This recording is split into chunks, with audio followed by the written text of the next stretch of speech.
তিনি একমাত্র পারেননি ফুটবলটাকে কথা বলাতে। এক ম্যাচে 23টি গোল করার রেকর্ড রয়েছে তার খেলা দেখলে আপনার মনে হবে ফুটবল খেলা কম, কুমফু ফাইট বেশি। তার স্কিল এবং দক্ষতা এতটাই বেশি ছিল যার কারণে মুগ্ধ হয়েছে গোটা বিশ্বের ফুটবল প্রেমীরা। বলছিলাম ব্রাজিলের কিংবদন্তি ফুটবল প্লেয়ার রোনালদিনহোর কথা। আজকে জানবো এই কিংবদন্তি ফুটবলারের ইতিহাস।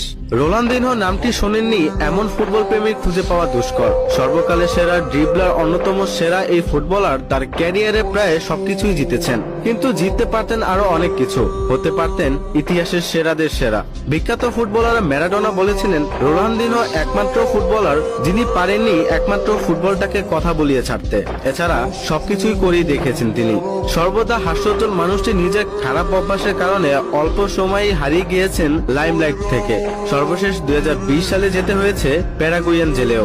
আজ বলছি রোনালদিনহো গাউচেকে নিয়ে।